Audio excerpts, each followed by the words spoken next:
This is the Central de Abastos, the huge food market in Mexico's culinary capital, Oaxaca.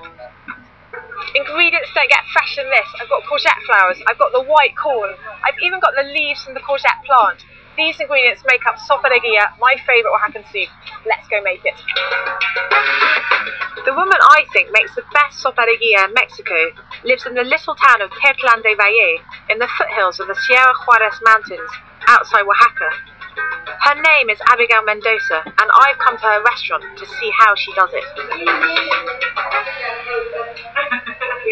In Mexico, they never throw anything away, so we're actually using the leaves of the courgette plant, only the soft ones though. That's the courgette leaves, then it's time for the courgette fruit. So now we're putting in these little lovely baby courgettes. Okay, so now that we've got all the shoots ready and the corn, we're going to put it into the boiling water to start cooking.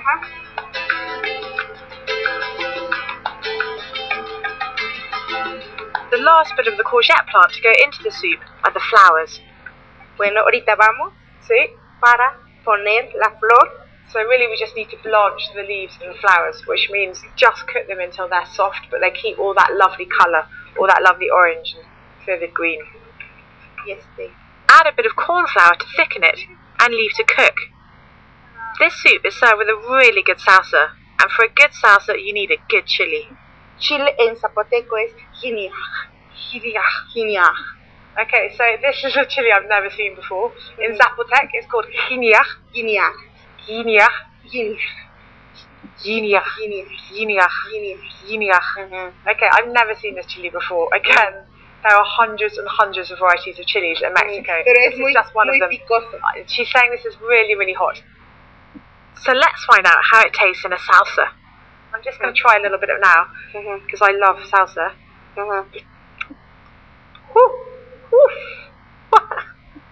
Cuidado, porque pica. That is really hot. It's delicious though. All that chili flavour. That is really, really beautiful and so healthy. Chilies are good for you. It's all good for you. Finally, it's time to tuck in.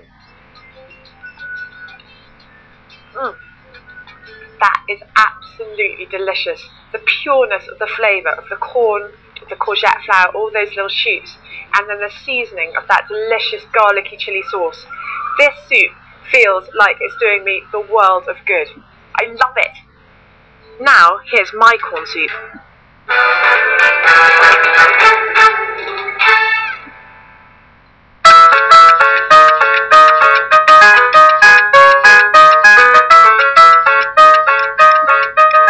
In Mexico, they eat soups with almost every meal. I think it's because they're a nation of thrifty cooks. They love to make stocks with leftover bones, and they love to throw fresh herbs into anything to get masses of flavour. Today I'm recooking a corn and poblano chili soup. Poblano chilies look like this, almost like a green pepper, except they've got a lovely fiery bite to them. If you can't get hold of them in the shops, just use a green pepper and a green chili.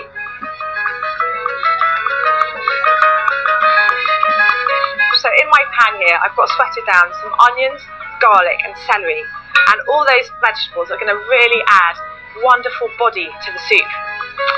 Dice your poblano chili and pop it in the pan. And I'm going to add even more flavour.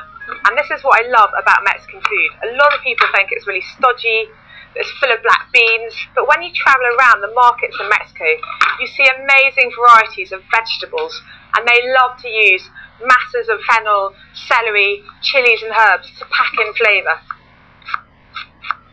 I'm just going to use half a bulb, and fennel gives it a lovely anise flavour. Very easy soup, just chuck in all the ingredients.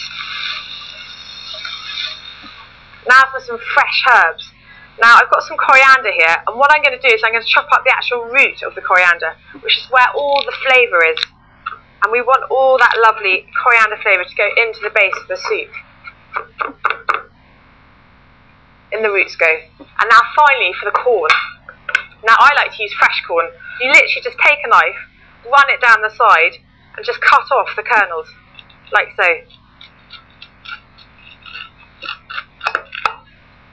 If you can't get fresh corn, you can always use frozen. I've got the equivalent of 3 corn on the cobs here, all these wonderful kernels, and I'm only going to add 2/3 of them, because I want to save a third for the garnish, which we're going to fry up. It's going to look and taste delicious. And I'm going to sweat all these vegetables down for about 10 minutes so that all their natural sugars come out and all the flavour is allowed to develop. Once that's done, add some stock and simmer for half an hour until the vegetables are soft.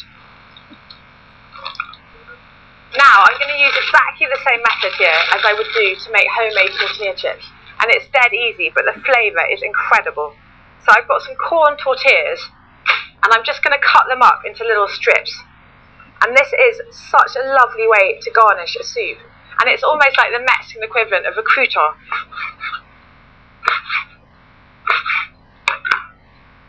And then I'm going to fry them in oil, and they're going to go crisp and golden. And we're going to throw them on top of the soup.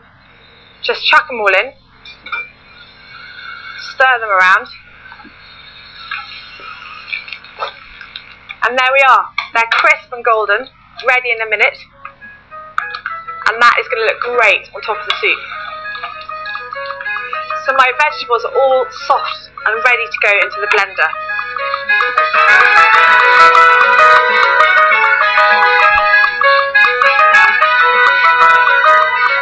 And we're just going to whiz it up.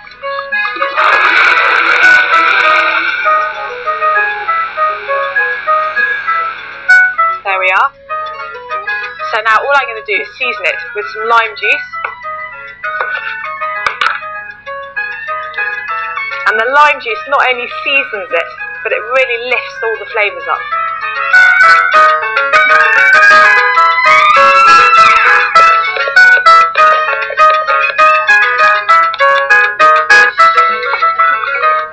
And we're going to pour some of it in, and look at that wonderful colour. It's a lovely, thick, creamy soup. Now I'm going to stir in a little bit of sour cream. Just give it a lovely silky finish. And for my topping, I've got my extra corn I saved up. And all I've done is I've fried it on a really, really high heat with a tiny bit of chopped shallot. And it's got this lovely caramelised colour. And it's a sweet and lovely finish to the soup.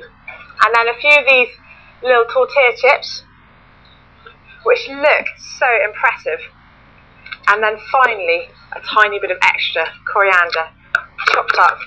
And although this is a homey soup and took no time at all to make, I think you'll agree it looks incredible.